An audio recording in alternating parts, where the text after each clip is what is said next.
Media people எப்போதுமே support பண்ணியிருக்கீங்க. நான் இப்போ வரைக்கும் எல்லா படமும் எடுத்தது இங்கே இருந்து எனக்கு உங்கள் ஃபீட்பேக் கொடுத்துருக்குறீங்க. ஸோ காதலிக்கு நேரமில்லை பார்த்துட்டும் நீங்கள் என்ன சொல்வீங்கன்ட்டு நான் அவளோட காத்துட்ருக்குறேன். ஜெயம் ரவி கிட்ட நான் வந்து காதலிக்கு நேரமில்லை அப்போ கதை அப்போ பேர் கூட டைட்டில் கூட இல்லை, இந்த கதை மட்டும் இருந்துச்சு. அவர்கிட்ட சொல்லும்போது இப்போ இருக்கிற ஆக்டர்ஸ் நீங்க பாத்தீங்கன்னா படத்துல எத்தனை கத்தி வரும், எத்தனை கன்ஸ் வரும், எத்தனை சண்டை வரும், ஃபர்ஸ்ட் எடுத்தோன்னா அவங்க அதுதான் அவங்க கேட்பாங்க. இந்த படத்துல வந்து ரவி நம்ம ஒரு பட்டர் நைஃப் கூட யூஸ் பண்ண மாட்டோம் அப்படின்னு சொன்னேன். தைரியமா அந்த படம் யூஸ்வலா ஒரு ஆக்டர் வந்து கொஞ்சம் ஆக்ஷன் படமே பண்ணிட்டு இருக்கிறேன், நான் அந்த இமேஜ் நான் மெயின்டைன் பண்ணும், இந்த இமேஜ்க்குள்ள நான் திருப்பி வந்துட்டேன்னா அப்படின்ற ஒரு குழப்பம் இருக்கும். ரவிக்கு ரொம்ப கிளியரா ஃபர்ஸ்ட் எடுத்தோன்னே நான் பண்றேன் அவ்வளவுதான், அதுக்கப்புறம் நோ லுக்கிங் பேக், வேற எதுவுமே கேள்வி கேட்கல. தைரியமா என்னைய நம்பி அவர் வந்து இந்த கதை பண்ணாரு. So thank you Ravi. அண்ட் நீங்க பாலச்சந்திர சாரோட என்னை கம்பேர் பண்ணும்போது எனக்கு ஒரு வாட்டி I am getting goosebumps because I am so like overwhelmed by that. I adore him. Nithya Menon வந்து நான் அவங்க சொன்ன மாதிரி அவங்க கிட்ட கதை சொல்லும் போது எனக்கு தெரியும் அவங்க ரொம்ப செலக்டிவா கதை பண்ணுவாங்க. அண்ட் ஆல்ரெடி அவங்க பத்தி என்ன நான் கேள்விப்பட்டிருக்கேன்னா அவங்க எல்லாத்துலயும் ரொம்ப கரெக்டா இருப்பாங்க, ஸ்ட்ரெயிட் ஃபார்வர்டா இருப்பாங்க. சம்டைம்ஸ் சில இடத்துல எல்லாம் கொஞ்சம் ஸ்ட்ரிக்டா இருப்பீங்க கூட நான் கேள்விப்பட்டிருக்கிறேன். So when I met you நான் அந்த ஒரு இதில் தான் இருந்தேன். ஸோ ஃபர்ஸ்ட் டைம் ஷூட்டிங் போகும்போது அவங்க கிட்ட நம்ம எப்படி பேசுறது, டக்குன்ட்டு ஏதாவது இதாகுமா, ஏதாவது அவங்க கொஞ்சம் ஸ்ட்ரிக்டா இருப்பாங்களா, ஏன்னா எனக்கு வந்து வேற I am like exact opposite from till today. Exactly. But அதுதான் வெளியில ஏன் அப்படி பேர் உங்களுக்கு ஸ்ட்ரிக்ட் ஆஃபீஸர்ன்னு இருக்குன்னு தெரியல.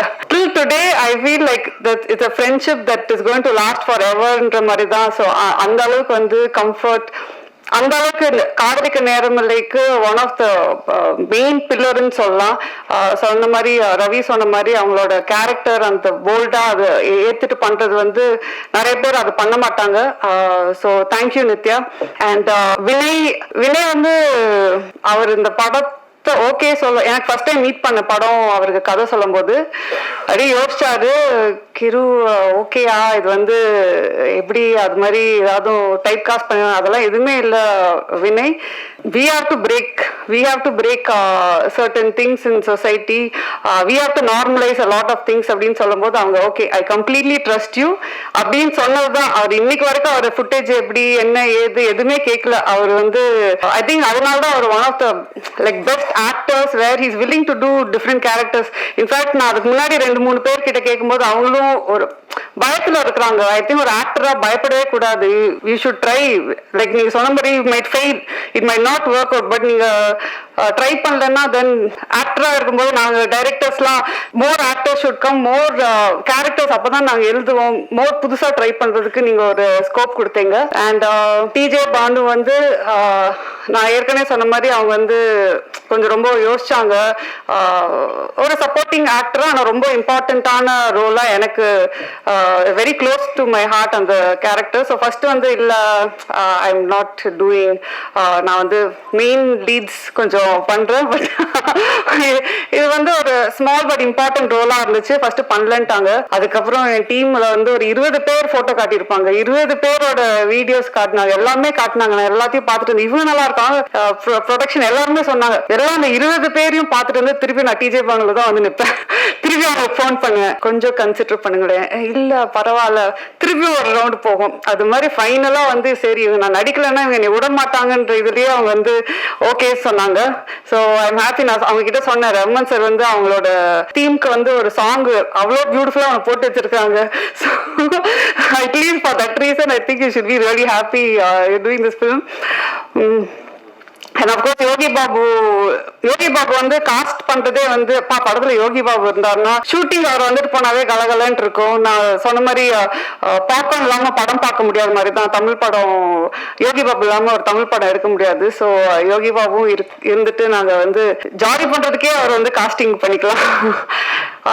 And of course Lakshmi ma'am, Mano sir, John Kokken, with you வந்து ஒரு சீன் தான் வருவாங்க, ஆனால் அவங்க நச்சுன்ட்டு ஒன்று பண்ணிட்டு போயிருப்பாங்க. ஸோ எனக்கு வந்து ஐ திங்க் காஸ்ட் காதலிக்கு நேரமில்லையில வந்து அது கதை எழுதுனது வந்து அப்படியே தூக்கி கொண்டு போய் அங்க நிறுத்தது வந்து என்னோட காஸ்ட் தான். So thank you all very much. இந்த படம் வந்து நீங்க இப்போ ஒரு விஷுவல் பாக்குறீங்க, ஒரு எடிட் பேட்டர்ன் பாக்குறீங்க.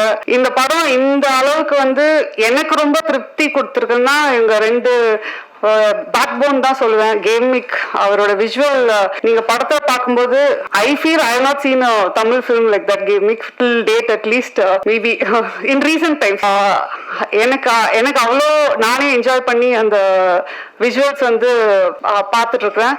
அண்ட் கேமிக் பொறுத்த வரைக்கும் அவர் வந்து அகைன் நோ ஈகோ. சம்டைம்ஸ் அந்த டைரக்டர் அண்ட் கேமராமேன் வந்து ஒன்னா ஜாயின் பண்ணதுக்கு ஒரு ஈகோ இல்லாம ஒரு கொலாபரேஷன் பியூட்டிஃபுல்லா ஒர்க் அவுட் ஆகணும். அது எனக்கும் கேமிக்கும் நடந்துச்சு இந்த படத்துல. ஸோ அதனாலதான் நீங்க சொல்ல மாதிரி இந்த படமே ஃப்ரம் பிகினிங் டு எண்ட் வந்து it was lovely shooting. Daily காலையில் ஐயோ ஸ்கூலுக்கு போகணுமேன்றதுலாம் லை ஜாலியாக ஸ்கூலுக்கு போகலாம் லஞ்ச் கட்டிட்டுன்ற மாதிரி தான் நாங்கள் எல்லாம் மீட் பண்ணுவோம். அண்ட் கிஷோர் சொன்ன மாதிரி அதாவது அந்த எடிட் ரூம்ல நாங்கள் 2 பேரும் நிறைய கற்றுக்கிட்டோம்னு நினைக்கிறேன். ஒரு ஃபில்ம் மேக்கிங்னாவே அங்கே நிறைய விஷயம் நாங்கள் கற்றுக்கிட்டு டிஸ்கஸ் பண்ணி ஒரு ஷார்ட்டும் ஒரு இதுவும் நிறைய நாங்கள் வந்து சேஞ்ச் பண்ணி but it was a learning experience for me and Kishore. அதுதான் சொல்லுவேன். ஸோ அஃப்கோர்ஸ் ப்ரொடக்ஷன் வந்து எல்லாரும் நினச்சிப்பாங்க இது ஏன் ப்ரொடக்ஷன் ஹவுஸ் அப்படின்ட்டு. ஆனால் சத்தியமாக அப்படி இல்லை. ஒவ்வொன்றுக்கும் அந்த கேள்விக்கு பதில் சொல்லணும். நான் கேள்வி கேட்பாங்க என்ன இந்த பட்ஜெட் என்ன இங்கே வேற என்ன அப்படின்னு கேள்வி கேட்பாங்க. அதுக்கு நான் வந்து I hope I was like producers director. நீங்கள் வெளியில் ஸ்ப்ரெட் பண்ணீங்கன்னா எனக்கு வேற ப்ரொடக்ஷன் சான்சஸ் கிடைக்கும். So thank you. Of course Rahman sir பத்தி என்னால வந்து எவ்வளவு மேடை போட்டாலும் பேசிட்டே இருப்பேன்னு நினைக்கிறேன். நான் அவர்கிட்டயே வந்து பேசிட்டே இருப்பேன். சார் நீங்க எனக்கு அப்படின்ற மாதிரி அவர் வந்து சரிம்மா கண்ட்ரோல் யுவர் செல்ஃப்ன்ற மாதிரி தான் இருப்பாரு. ஒரு பாட்டும் போடும்போது நான் அப்படியே வந்து அப்படியே சரி அப்படியே கண்ட்ரோல் பண்ணிட்டு இருப்பேன் என்னோட ஃபீலிங்ஸை. சூப்பரா பாட்டு ஒரு பாட்டுமே வந்து டைம் எடுத்து போட்டு try this out if you don't like டெல்ன்னு வேற சொல்லுவாரு. எனக்கு வந்து எப்படி பிடிக்கல ஃபர்ஸ்ட் ஆஃப் ஆல் எப்படி ஒரு ரஹ்மான் சார் பாட்டு பிடிக்காம இருக்க முடியும்? பிடிக்கலனாலும் எப்படி சொல்றதுன்னும் போது ஒரு பாட்டுல ஒரு எனக்கு சார் இது வந்து கொஞ்சம் அந்த மூடுக்கு செட் ஆகல சார் அப்படின்னு சொன்னா அப்படியா சரி ஓகே வேற போட்டு கொடுத்துடலாம் தான். அவர் வந்து அதாவது அவர் வந்து ஒரு லெஜெண்ட். ஆனா அவருக்கே அது தெரியாது அவர் வந்து லெஜெண்டுன்றது தான். ஸோ அதுதான் அவரோட பியூட்டி அவரோட நேச்சரு. எனக்கு வந்து I think all of us should strive to be like Rahman sir. அவர் அவ்வளோ ஒரு இதுல இருந்து கூட most humble person I ever met. So I think இந்த ப்ராஜெக்டே எனக்கு ட்ரீம் கம் ட்ரூவா வந்துச்சு. எல்லாரும் நீங்களும் இந்த படத்தை பார்த்து என்ஜாய் பண்ணுவீங்கன்றது தான் நாங்கள் இந்த படம் எடுத்திருக்கிறோம். So thank you very much and happy Pongal to every one.